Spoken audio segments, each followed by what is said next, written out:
pemerintahan Jokowi itu adalah bagaimana dia membangun dinasti yang sudah secara telanjang gitu ya. Abang melihat ini gimana sih? Memang telanjang, tapi ketelanjangan itu kan mestinya peka terhadap mereka yang menyaksikan kan. Tapi kalau kita melihat dinasti politik Jokowi ya, ini kan muncul rasionalitas ya, rasionalisasi terhadap dinasti politik itu sendiri. Apakah kita memang sudah berbalik arah logika akal sehat kita ketika kemudian menganggap dinasti ini sebagai sesuatu yang wajar? Jadi kita anggap ya setiap pemimpin kalau dia kekurangan pengetahuan tentang demokrasi, dia akan rancang dirinya itu dihologramkan melalui anak-anaknya. Coba lihat Gibran makin lama ngikutin jejak bapaknya tuh. Belum dilantik jadi wakil presiden, udah kemana-mana bagi-bagi ini segala macam itu kan. Gibran hanya boleh bekerja kalau diperintah oleh Prabowo kan. Karena wakil presiden itu kan ban serep. Tapi lo yakin Gibran hanya akan menjadi ban serep? Pastilah. Tadi itu merupakan pendapat Rocky Gerung sebagai pengamat politik. Terlepas dari setuju atau tidak setujunya, isu politik dinasti memang menjadi salah satu topik yang sering dibahas dalam demokrasi Indonesia ya teman-teman ya. Politik dinasti adalah kondisi ketika beberapa anggota keluarga memegang ataupun mencalonkan diri pada jabatan politik dalam satu periode atau skala secara berkelanjutan. Hal ini tidak dilarang jika memang benar-benar sesuai atau memenuhi semua syarat di hukum ya, oleh hukum ya. Kemudian fenomena ini menimbulkan perdebatan. Ada sebagian pihak yang pro dan juga kontra. Yang pro berpendapat bahwa setiap warga negara memiliki hak yang sama untuk dipilih. Pihak yang lain ada yang menilai politik dinasti dapat mengurangi persaingan yang sehat karena keluarga yang sudah memiliki kekuasaan biasanya mempunyai jaringan, popularitas, dan juga sumber daya yang lebih besar. Oke, untuk dampak-dampaknya yang pertama itu adalah kesempatan bagi calon-calon pemuda ataupun calon-calon pemimpin baru itu akan semakin lebih kecil teman-teman karena kan dikuasai dengan kelompok yang lama. Yang kedua yaitu masyarakat bisa merasa bahwa jabatan politik itu dikuasai oleh keluarga tertentu aja, yang lain itu nggak diberi kesempatan. Yang ketiga, kepercayaan masyarakat akan turun karena ada anggapan bahwa persaingan itu tidak berlangsung secara adil. Ada kepentingan-kepentingan tertentu kayak gitu ya teman-teman ya. Nah, hubungannya dengan demokrasi yaitu karena demokrasi tidak hanya berbicara tentang adanya pemilu, tetapi juga mengenai keadilan, persaingan yang sehat, kesempatan yang sama, dan juga kebebasan rakyat dalam memilih pemimpin. Oleh karena itu, politik dinasti menjadi bahan diskusi untuk menilai dan juga melihat apakah demokrasi di Indonesia itu sudah berjalan sesuai dengan prinsip-prinsip tersebut, teman-teman. Oke, untuk solusinya yang pertama itu meningkatkan pendidikan politik masyarakat agar memilih berdasarkan kualitas calon, objektif tidak subjektif, bukan hubungan keluarga ataupun ada serangan-serangan fajar. Kemudian memperkuat pengawasan terhadap penyelenggaraan pemilu. Ketiga yaitu meningkatkan transparansi dalam proses pencalonan. Yang keempat itu memastikan penegakan hukum berjalan secara adil tanpa memandang latar belakang politik.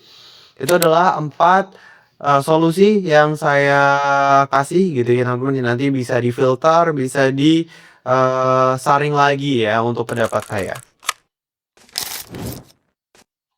Anda masih di CNN Indonesia Connected. Sejumlah mahasiswa dari berbagai kampus melakukan demonstrasi di depan gedung DPR MPR RI Senayan, Jakarta.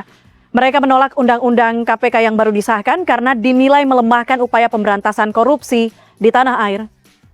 Aksi tersebut juga berisi penolakan mahasiswa tentang pengesahan revisi KUHP karena memuat sejumlah pasal yang dinilai bermasalah dan menyengsarakan rakyat. Sejak pukul 2 siang, ratusan mahasiswa dari berbagai kampus di Jakarta, Bandung ini juga menggelar aksi di depan gerbang kantor DPR MPR Jalan Gatot Subroto, Jakarta. Dalam aksi tersebut mereka menyuarakan agar DPR menunda RKUHP yang dianggap tidak mendengarkan aspirasi masyarakat. Hari ini kita bakal membahas sebuah topik yang krusial banget buat kelangsungan hidup bernegara kita, yaitu tentang aksi demonstrasi dan bagaimana kebebasan berpendapat berjalan di Indonesia. Kalau kita bedah dari akarnya, Indonesia sebagai negara demokrasi sebetulnya sudah menjamin hak ini secara kokoh dalam konstitusi kita.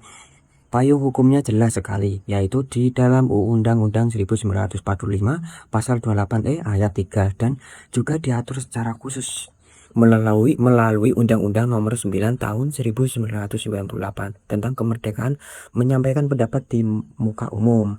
Aturan ini dibuat supaya masyarakat sipil dan mahasiswa bisa punya wadah yang sah untuk menjadi aktor utama dalam mengawasi jalannya roda pemerintah.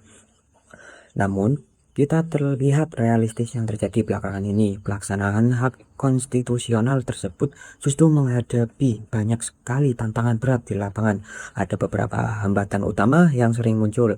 Pertama, masalah pembatasan izin demonstrasi oleh pihak aparat yang membuat ruang gerak massa menjadi terbatas. Kedua, adanya penggunaan kekuatan yang berlebihan atau tindakan represif di lapangan saat mengamankan massa aksi. Dan yang ketiga, adanya tren kriminalisasi terhadap para aktivis atau praktik yang vokal menyuarakan penolakan terhadap kebijakan pemerintah. Rentetan tantangan inilah yang akhirnya dinilai mengancam kebebasan berpendapat dan membuat kualitas demokrasi kita terancam mengalami penurunan.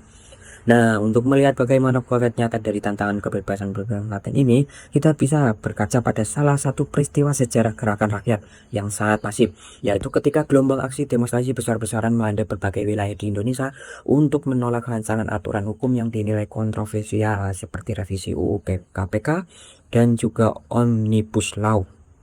Gerakan ini menjadi contoh nyata bagaimana masyarakat dan mahasiswa terpaksa turun ke jalan sebagai benteng terakhir karena merasa suara mereka tidak lagi dikomodasi dalam proses pembuatan kebijakan.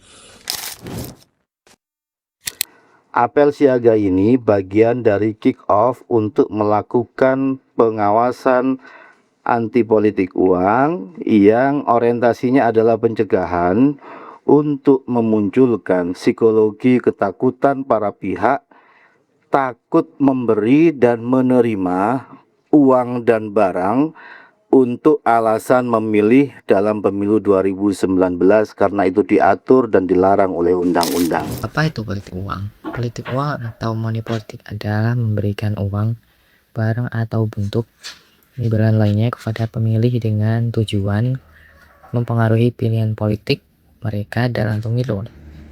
Praktiknya bertentangan dengan prinsip demokrasi karena mempengaruhi kebebasan masyarakat untuk menentukan pilihannya secara adil dan berdasarkan hati nurani mereka. Yang dimana ini akibatnya pilihan masyarakat tidak didasarkan pada kualitas atau visi misi calon, melainkan karena adanya imbalan yang diterima atau dijanjikan. Itu tadi adalah potongan video tentang kasus politik uang yang terjadi sebelum hari pelaksanaan pemilu pada tahun 2019. Seperti informasi yang kita dapat dari video barusan, kita dapat mengetahui bahwa praktik politik uang masih menjadi masalah dalam melaksanakan demokrasi di Indonesia.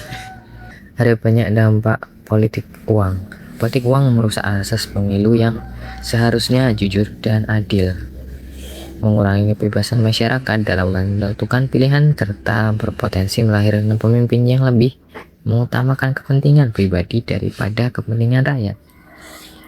Dalam jangka panjang, kondisi ini juga dapat meningkatkan resiko korupsi, menurunkan kepercayaan masyarakat terhadap proses demokrasi. Karenanya menurut saya beberapa upaya yang bisa dilakukan untuk mengatasi politik uang yaitu meningkatkan pendidikan politik kepada masyarakat agar memilih berdasarkan kemampuan dan program kerja calon, bukan karena imbalan. Yang kedua, memperkuat pengawasan oleh Bawaslu, aparat penegak hukum, serta partisipasi aktif masyarakat dalam melaporkan dugaan politik uang. Ketiga, menerapkan sanksi yang lebih tegas dan konsisten kepada para pelaku agar memberikan efek yang jera. Selain itu, memanfaatkan teknologi digital untuk mempermudah melaporkan. Hal itu juga bisa membantu mengurangi praktik politik uang.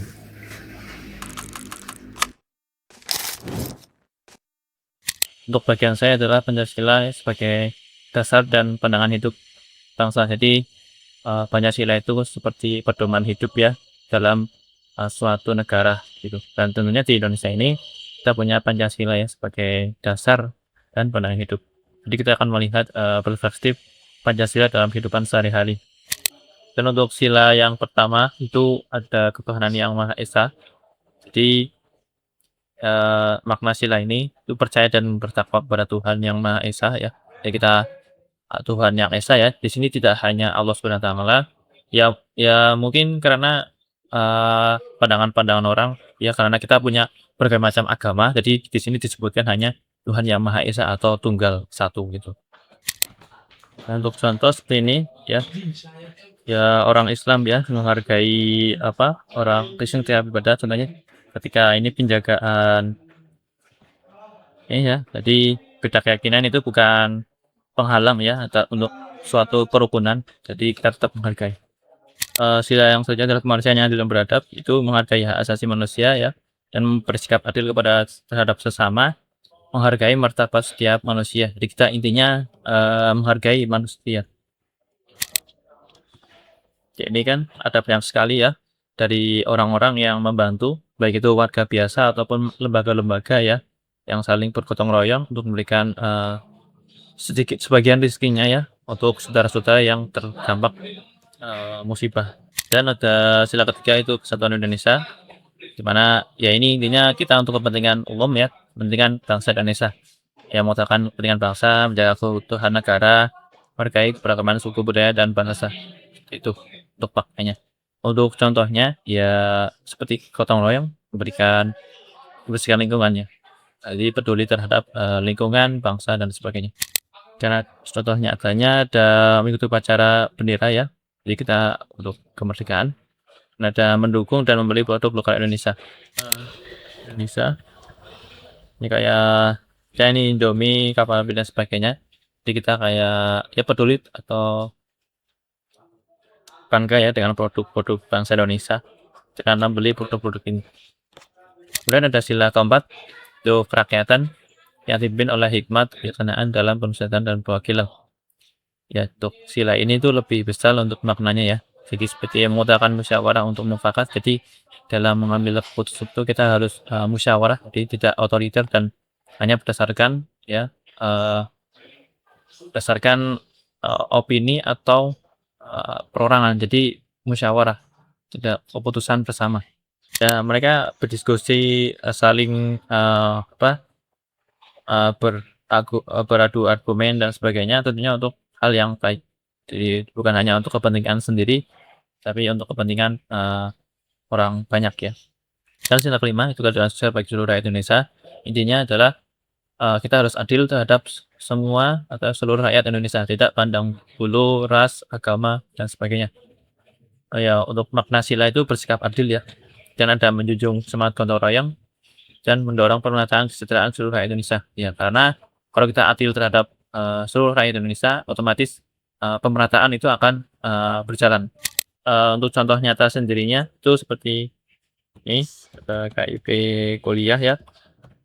Dan saya sendiri adalah penerima manfaat dari KIP kuliah ini. Jadi ini adalah sebuah program dari pemerintah yang dimana ditujukan untuk orang-orang yang kurang mampu ya, atau anak-anak yang kurang mampu yang ingin lanjut ke jenjang yang lebih tinggi, contohnya saja sarjana.